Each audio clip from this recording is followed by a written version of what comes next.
Seahawks Today by Chat Sports. Tyler Jones here, getting you all set for your Seattle Seahawks taking on the New York Football Giants. It's Monday Night Football. It's New York, baby. Doesn't get any better than that. Back at MetLife Stadium. A lot of good memories for Seahawk fans at MetLife Stadium. We'll tell you on today's show all about this matchup, my keys to victory. We'll go over the injury report. I also have my official prediction coming up at the end of today's show. Before we do that, make sure to join us coming up on Monday night. I'm telling you right now, whatever you have lined up, go ahead and cancel the plans. Tell the wife that the honeydews can wait another night and join us here on the channel. You will not want to miss out. Invite all your Seahawk friends as well and make sure they're here with us. We're going to get things started about 5 p.m. Pacific time here on the channel. And we'll be live for the entire game. We'll have a few drinks on hand. You will not want to miss it coming up on Monday night. Between now and then, we're in a sub-battle with our Giants channel. Go home, Marshy! If you know what that means, you're definitely a real one. We're behind in the sub-battle this week. We got some work to do, but stick it to Giants now. Beat them in the sub-battle. We don't want to just win on the football field, but off the football field as well, and prove why you guys are the best football fans in the world. Subscribe now for free. Let's begin with the injury report for the Seahawks. It is lengthy. Jamal Adams, technically questionable. We've heard from Pete Carroll say that he will play, but it's one of those deals we'll believe it when we see it, right? Will Dissly, shoulder injury, questionable. Phil Haynes with a calf injury, he's questionable. Riq Woolen, chest injury, he is questionable. Kind of day-to-day at this point. Coby Bryant with a toe injury, he's questionable. Charles Cross with the toe injury, he is also questionable. Dre'Mont Jones with the hip injury, he is questionable. Darrell Taylor with a shin injury, he's questionable. And then Trey Brown is in concussion protocol this week. He is also questionable. So that is a lengthy injury report for the Seahawks. But Giants have their fair share of injuries as well, including Saquon Barkley, who did not play last week against San Francisco with an ankle injury. He's questionable. Ben Breederson with a concussion. He's questionable. Andrew Thomas, hamstring. He's questionable. Azeez Ujulari with a hamstring injury. He's questionable. DJ Davidson with an elbow injury. Questionable. Evan Neal, their starting tackle, who they picked in the first round last year out of Alabama. He's got an ankle injury. He is questionable. So a lot of injuries across the board for both sides. So far, what we've seen from the Seahawks through 3 weeks is that the next man up mentality has worked pretty well to this point. When they've called on other guys to step into the fold, like Jake Curhan, Stone Forsythe, Mike Jackson, whoever it may be, those guys have done a pretty decent job.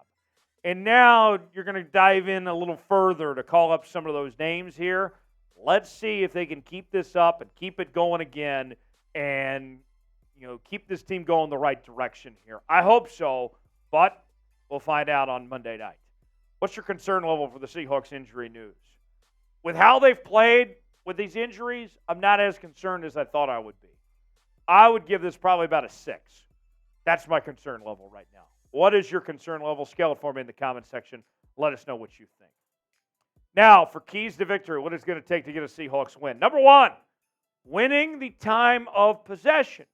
Now, with winning the TOP, that doesn't always result in wins necessarily. But when you dissect this matchup and scout these two teams, it's actually more important than you may think. The Seahawks are 8-2 since 2022 when they've won the time of possession. Meanwhile, the Giants have allowed the most time of possession average since 2022. That's 32-40. So that plays right into the Seahawks' advantage. The Seahawks win, typically speaking, when they win the time of possession. The Giants are good about giving their opponents a lot of time to control the football. So what I'd like to see, we've talked at times on this show about getting into shootouts and not being able to be afraid to just go down and score quickly. I want to see some long, methodical drives here, okay? I want the Seahawks to really just take their time, pound it, win at the line of scrimmage, And you do that, you take the methodical drives, those 6, 7, 8-minute drives. That's going to go a long way in securing victory in this game. Through 3 games so far, this is where it gets interesting. The Seahawks haven't done great when it comes to time of possession. They're ranked 28th in the NFL, excluding overtime, at 44.6%. I'd like to see that change this week to be methodical with how they move the football. They do that, they'll be in good shape. More to come here on Seahawks Today, but first, today's show is sponsored by Odds Are. Odds Are, one of our newest partners here at Chat Sports, is not a betting app. What it is an AI technology app that recommends the smart bets to make. Here's how it all works, folks. What you want to look for is the green values. The green values tell you the bets you should be making.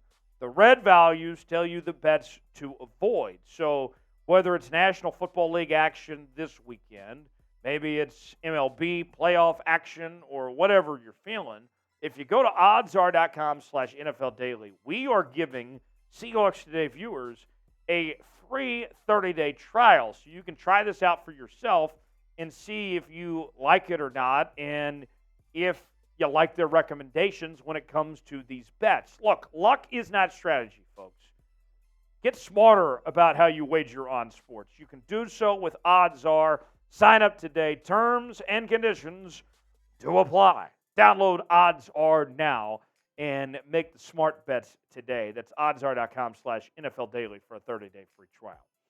Number 2 on keys to victory is getting pressure on Daniel Jones. Danny Dimes. This guy has been under duress so far this season.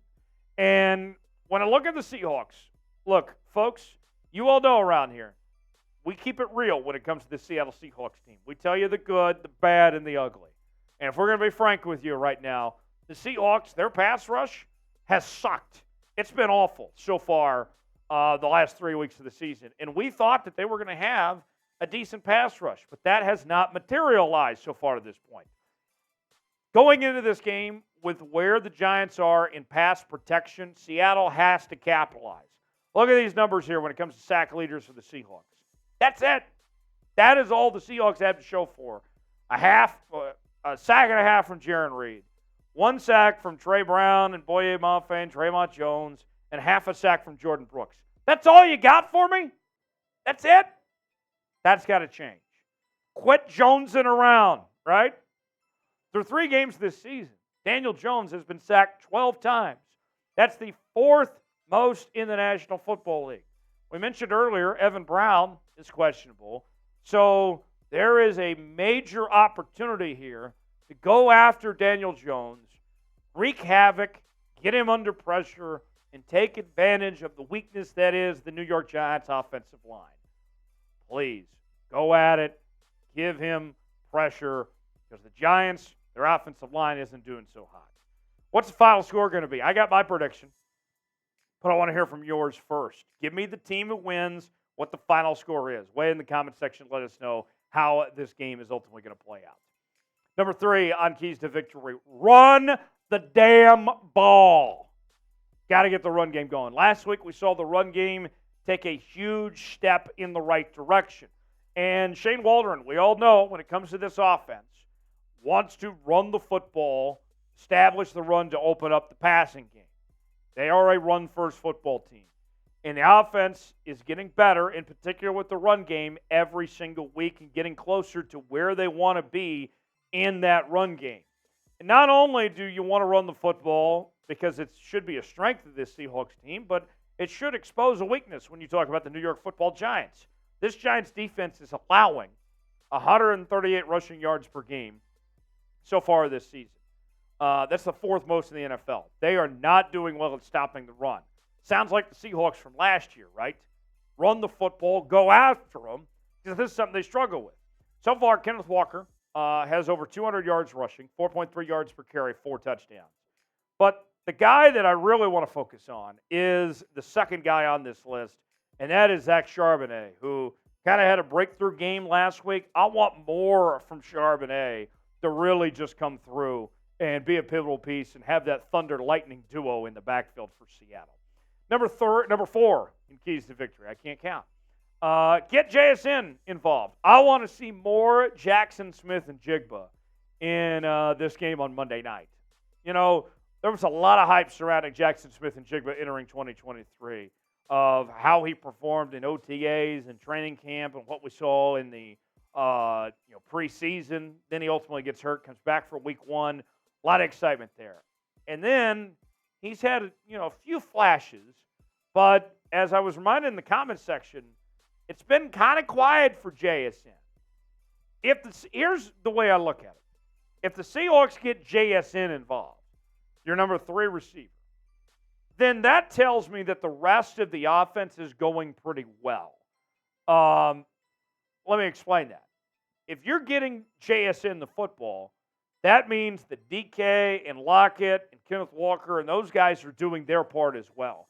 That's a sign of the success of everybody if JSN is more involved. So that's a big key and why I want to see JSN take that next step. We know he's got the talent. We know he's got the ability to do it.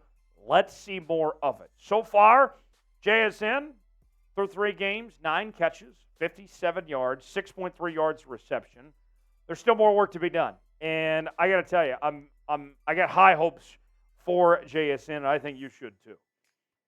Name a player that needs to step up this week for Seattle. I mentioned JSN. Who do you got? Give me a player in the comments section that comes to mind that you think needs to have a big day for the Seattle Seahawks. Weigh in the comments section below. Last at our keys to victory for Seattle, take away Darren Waller. Now, based on his injury history, Darren Waller just might take himself away before Monday night's game. But just in case he does play, he is the player I would zero in on if I was Clint Hurts, game planning for this New York Giants offense.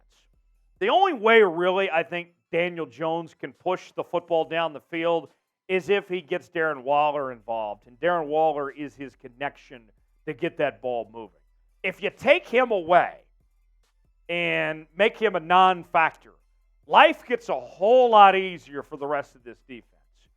Think about this. The Seahawks in this situation. I got a little stat here that I want to give you here, folks. Get this. This ain't good. No team in the NFL has allowed more 20-plus yard completions in the first 3 games than the Seattle Seahawks. You take away Darren Waller, and you're going to make things a lot better when it comes to avoiding those big 20-yard completions because the rest of their receivers there in New York aren't that great. I don't see a downfield passing threat in this offense really other than Darren Waller. So that's what I'm looking for. Darren Waller so far is off to a decent start to this year. 12 catches, 132 yards, 11 yards per reception.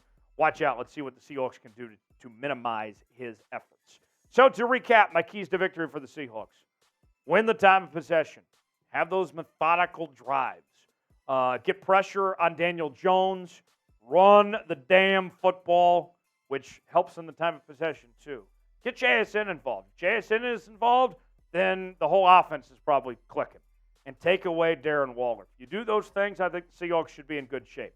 My prediction, I like the Seahawks to win. I know I've picked the Seahawks in every game so far this year. But trust me, there will be points in this year I don't pick Seattle. We always keep it 100 around here. I'm going with Seattle 26-20 to pull it off in what should be, I think, a very good game on Monday night. Subscribe to the channel for more Seahawks coverage. We'll be live on Monday night. Myself and Smitty will be here with you. You will not want to miss out on that. We will see you then. Thanks for joining us here on Seahawks Today.